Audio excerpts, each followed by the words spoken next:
The Dressia system in Aikatsu Planet is a surprisingly complex web of themes and inspired designs.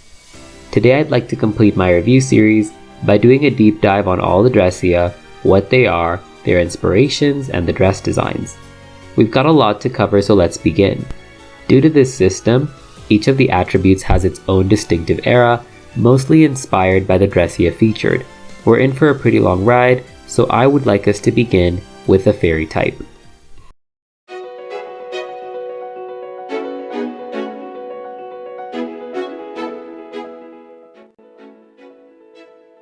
The fairy type is the largest attribute and features designs based off mythological creatures.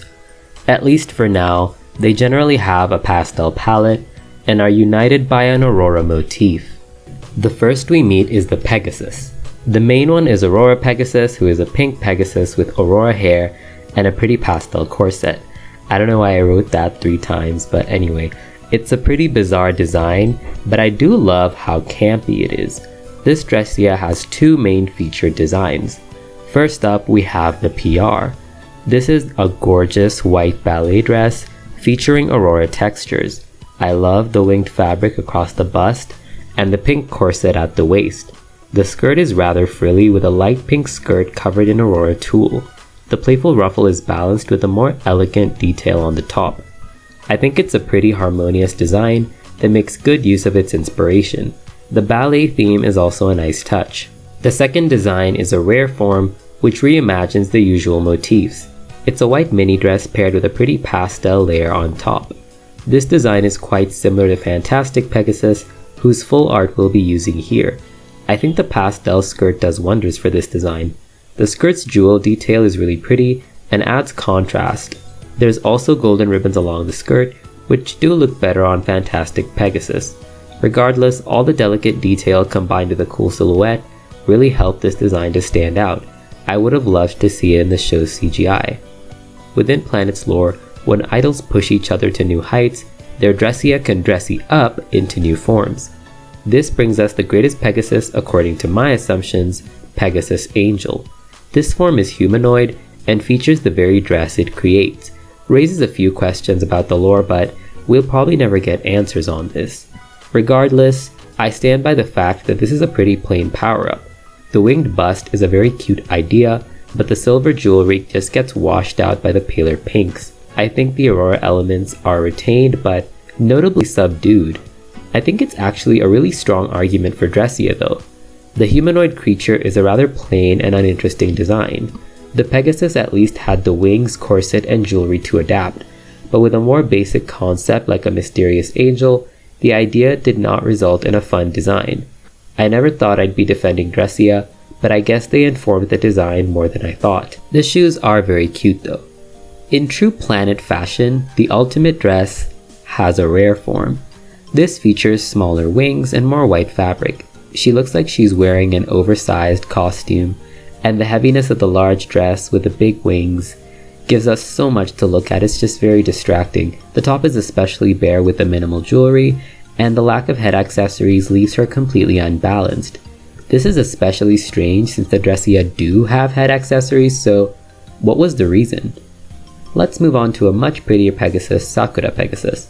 I find the art really pretty, and I love the pretty Sakura dancing in its cascading hair. I really wish we had a chance to meet this one. It's got a frilly corset too, and that's featured on Hana's choker. The dress itself features a sky blue corset over a white top and a blue skirt with a pink sakura frill. It's pretty simple, but the colors do make it stand out. The remaining Pegasi are all pretty similar, those being Mist, Lake, and Sunset. They're all generic princess dresses and they're pretty cute. I love Sunset for its more harmonious color palette, and I would have loved to see it worn during the Cinderella audition. Very pretty designs overall. So that covers every last Pegasus in the series. They're a pretty interesting species with a neck corset transforming into either a real corset or a lace-up bust. The mane usually provides the texture of the dress, with the stockings providing the gloves. I think the headpieces would have been pretty great if they were used, so it's a shame that they weren't. Overall, a really pretty Dressia that gave us lots of designs. The next fairy Dressia we'll cover is the QB. Smart QB is the first, and it's an icy purple QB with 9 aurora tails. I also love the cute little bow since it just adds so much to the color scheme. The blocking is especially smart with a white pelt and tail tips helping to keep the design readable. The first outfit is a pale purple dress with a cute heart pelt and snowflake details. I love the top's frilly design and the pretty white sleeves. I also think the shoes are really stylish with a fur anklet and the white bow. There's a pretty aurora in the skirt, which is a neat little detail. Later on, it also receives a PR form that takes it in a tamer, more formal direction. This one features a snowy jacket with white lace and an ascot. This is paired with white shorts underneath and a snowy aurora cape. I love the white socks and aurora shoes the most. It's an interesting design, but I do prefer the shape of the rare. It was a lot more fun and round. The remaining cubi are heat, warm, and cool. They're just simple forms of the rare one, so we'll acknowledge them together. I do like the concept of these dresses, but I wish they had used the 9-tailed element of this design more. For being so major, it just feels kinda wasted in the dress designs. Next in line are the Jack Frosts. In case you were curious, part 1 released at the start of December, which might explain why the major rare fairies are mostly winter themed. Depicting them as cute little snow bunnies fills me with joy and dreams of a world with a Dressia spin-off. They're all very cute. The first dress design is the rare Soda Jack Frost. It features a shimmery top paired with jewels and a blue cloak. The poofy pants pair really well with the tiled stockings and shiny boots. I think the massive buttons on the top are really grounding as the main motif of this design. I also love how balanced all the colors are. It's primarily pale with the occasional pops of blue. Top tier design. Much like Smart Cubi, the normal designs are all simplified versions of the rare, replacing the ornate buttons with whatever resembles the Dressia best. The most unique is Melon Jack Frost, which features a green tile pattern on its cloak, but my favorite is definitely Strawberry. Once again, the presence of cute crystal ears on Jack Frost would have made a really nice accessory. The gradients in the crystal also feature nowhere in the design. The final snowy Dressia we'll cover is the Fenrir, which is a monstrous wolf in Norse mythology. I like how menacing its gaze feels and the spiky outlines of the fur. The fur is actually the best part of all 3 designs. It's a very unique concept that wouldn't have worked in Aikatsu's previous CG. The design of Cushy Fenrir simply could not have been made before. The Waffing variant features pink lines and white crystals, while the fluffy variant has a yellow tile pattern.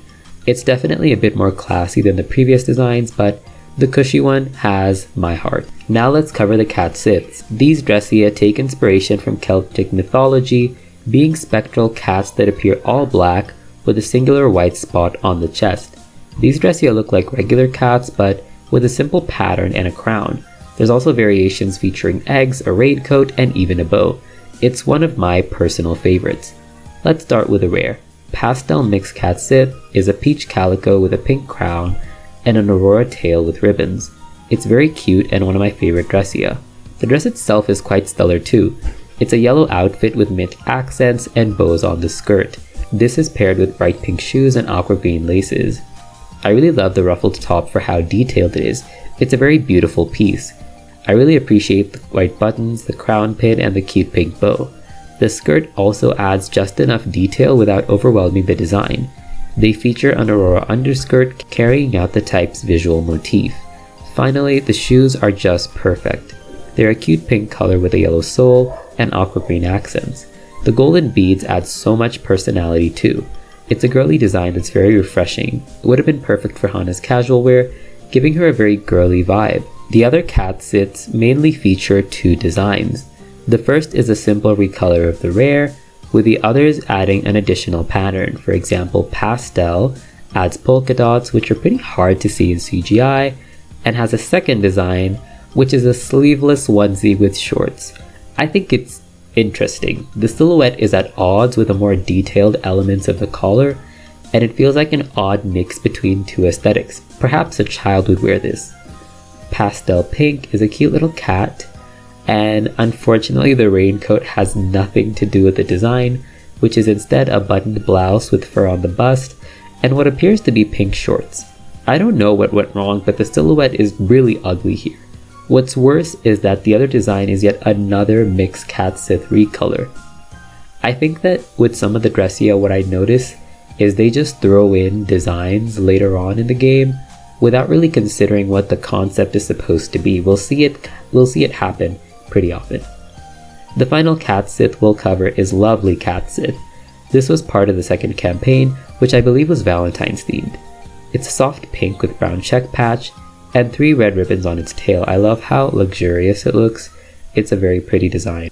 The dress design does not disappoint, being a chocolate brown dress with red bows, crown decals, and a fun checkered pattern.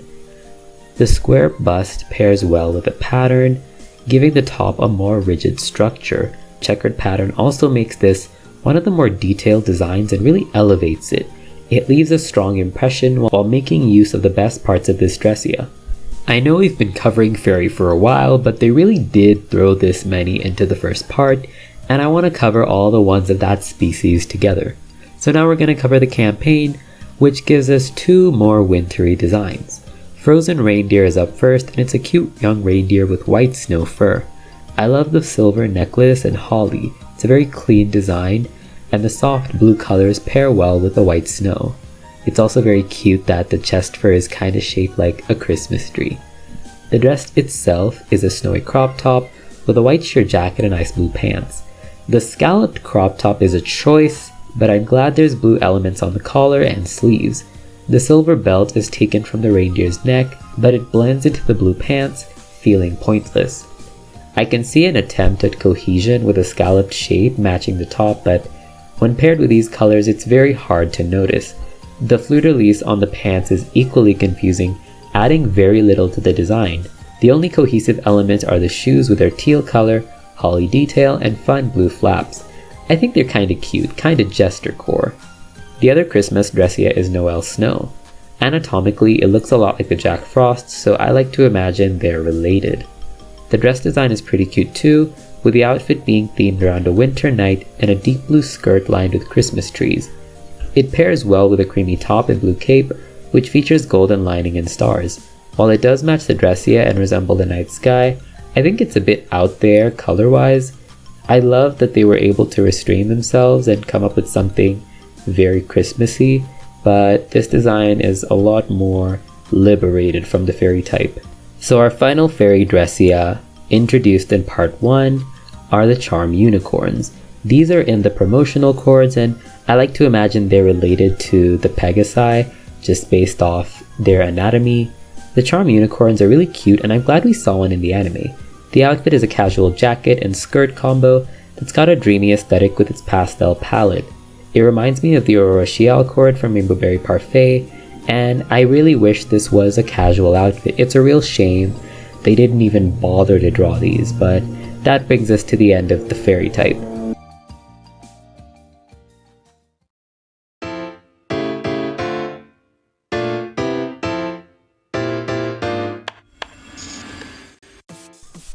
The jewel type is up next, and this one is based off different minerals. The dress designs are defined by the presence of jewelry on high fashion outfits. In part 1, they're also very monochromatic. Bright sapphire is the PR, and I love how vague the Dressia's figure is. The key feature is the dangling sapphire with a cloak and the scalloped fabric resembling the dress. Kinda sad the jewel headphones were never utilized. The outfit is a beautiful layered dress with various shades of blue and ornate jewelry. The key focus are the ruffles and scalloped fabric, with the gold lining being a great accent. The duty looks put together and classy, with the dress fitting right in with the final power-ups. On a structural level, I love the ruffled bust matching the peplum and the sheer skirt. I also think the choker and black belt are so stylish, with the colors exuding elegance. The textured gloves and leggings add complexity, and the scattered jewels elevate the design to PR status. The deep blue fabric at the waist adds a lot of rhythm and keeps the silhouette unique. Finally, the beautiful pumps look really delicate with all the tiny accessories carefully placed. It's one of the strongest PRs and shows off the power of Planet's new CG engine. This dress could not have been animated prior, and conceptually, it would probably be more condensed. Bright sapphire feels like a showcase of Planet's vision and embodies the new engine's strength. Greater size, complexity, and a variety of textures. While the fairy types were classified by species, the jewel types are classified by their prefix. So first let's finish the Bright series. This is where the rare form of Bright Sapphire is, and it's a pretty good base. The general design is a strapless top with a sweet heart neckline paired with a pleated skirt. I want to highlight the amber variant for its warm fizzy texture, as well as amethyst for the jeweled textures on the skirt. These two would probably suit Ruri the best. There's also a second design with a ruffled bust, but this one just feels awkward. The skirt is an ugly shape and the white collar would work if it matched anything else. I also can't believe they took away the jewel belt, which is like the whole point of these. The ametrine color palette is ambitious, but the orange is just a bit too yellow to really match those purples. The second design actually fixes this by using multiple shades of purple so it all matches. I love the shade of the belt, and I think the ruffle on the neckline is a lot more effective here. Finally, we have the rare form of Bright Sapphire, which adds a classy pop of black to the colorway, as well as some additional jewelry. It does lose some volume from the PR, but I still think it retains a classy vibe. The pink sapphire variant is especially striking with its shades of hot pink. It really takes me back to Dolly Devil. The next series are the glossy jewels, starting with Glossy Ruby. It's slightly shorter but features a large ruby necklace and a ruby crown with a matching cape. From the Dressia alone, you can see the problems in this design, and yes, they are reflected in the dress. Glossy Ruby is one of my least favorite designs. It's attempting to be a fun gown, but the shape leaves a lot to be desired. Based on the Dressia itself, I can see the attempted silhouette, but without a strong focal point, the dress just lacks any rhythm. Glossy Ruby is a long red dress with a few scattered gems and a shimmery section on the bodice. I don't like the shape of the ruffle near the waist, and I find the bottom quite lazy. The only saving grace are the shoes, which are stylish sandals with a ruby holding the cloth straps. I think what's really lacking here is balance. It suffers from the usual Planet problems with negative space, but here we're drowning in red with nothing else to look at.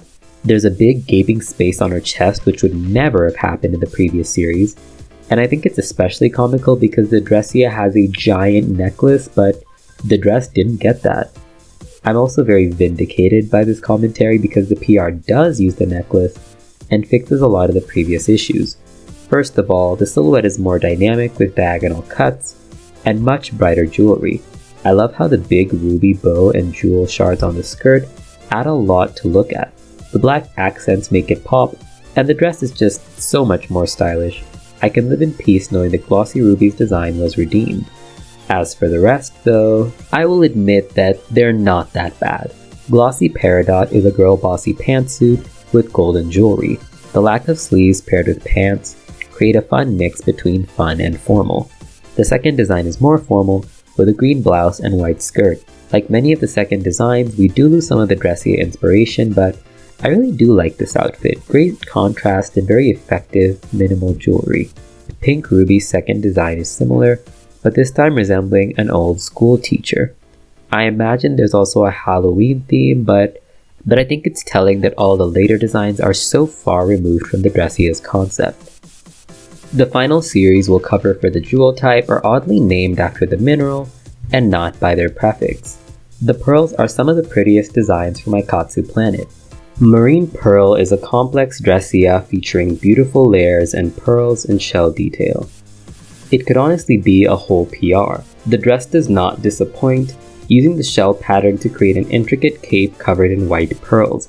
I love how delicate the sheer collar is, with a big statement choker and pretty blue shell sleeves. It's so beautiful and pairs well with the peach dress underneath. I love the golden lining too. This design takes full advantage of its Dressia to inspire a really creative design. The remaining pearls remove the sheer collar and skirt, leaving the dress a little bottom heavy. The model looks especially bare, but I do appreciate the recolors. Beyond that, the pearls also feature entirely new designs. First, we'll cover Blue Pearl, which streamlines the silhouette into something sleeker. I love the new collar and the folded fabric to retain the shell motif. It's very clean and the marine concept is retained. Pink Pearl also has a new design, which is a cute frilly design with great contrast. The ornate sandals are really pretty and do feature some pearls, so I guess it counts. While it's a nice design, I really feel like they threw this one in there. The pearls are barely featured, And to be honest, I hate that this keeps happening. I wish they could just come up with a dressier for whatever these second designs are. But despite that, the Pearl series is the most dynamic in terms of color, and compared to the rest, its jewel is just more incorporated into the design. That brings us to the end of the Jewel Dressia.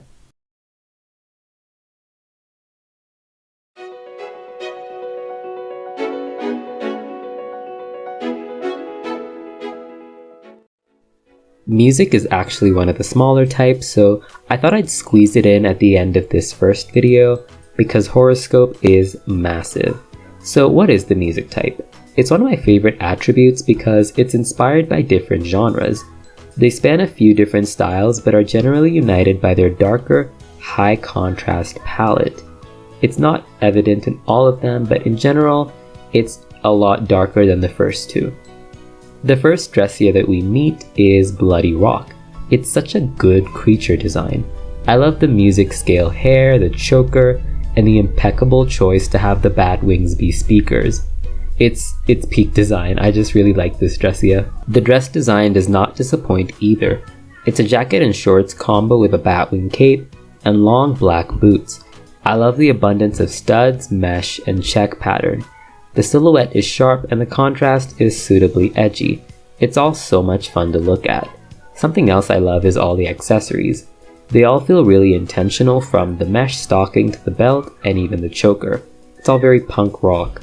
Due to the style, I can look past the egregious sock and the bizarre colors of the boot. It's easy enough to miss when the rest of this is so good. It's a clear evolution of previous rock outfits and uses a very unique color palette. The rest of the rock series feature a ripped crop top, pants, and boots. First, we'll cover the rare form of Bloody Rock. The outfit maintains an aggressive image by combining different textures and accessories. The paint-splattered tee, the studded accessories, and the checked pants covered in stickers are such an effective form of visual noise. It's very blunt with its inspiration and leaves a loud, lasting impression. Checkers Rock and Poison Rock are the most similar, so we'll acknowledge them briefly before moving on. Camo Rock is where it gets good though, with a camo print repurposing the boots for a completely different aesthetic. There's even a second design with a camo top and a black pants skirt, which retains the aggressive image due to its shape and colors. Jeans Rock is more bizarre. I think the denim texture was a little too much for the CG. The denim dress is especially bizarre. It gives, it kind of looks like a Disney tomboy prom dress. I don't know, take that as you will. The next set of Dressia we'll cover are the hip hops. I love the big droopy sleeves and the cute little headphones. Something about this one just feels like a mobile game mascot. Hip Hop Break is a big bright hoodie with glittery pants and bright yellow sneakers. It's clearly inspired by dance and streetwear with a hoodie, tights, and Converse. I also love how the bright colors convey energy. Music is such a great attribute because it chooses to focus on different genres, and I really think it's given it a lot more range than what we've seen so far. Hip Hop Break also has a PR, which is equally dynamic and colorful. The yellow jacket paired with headphones gives an active image, as does the second jacket wrapped around the waist. I love the glittery texture on the skirt, but I do find the shoes a bit ugly. It's such a bright outfit, so why are they such a stark black? That's not even addressing their construction or the laces, socks, and stickers. It's a lot, but they tried. It's very fun and bright, so I'll forgive that. Hip Hop Neon is an odd color choice with very dull shades of blue. It's such a weird palette. I think Break was a much better attempt at a neon palette. Street, however, is a very cool design. I just love the darker colors paired with bright pops of pink.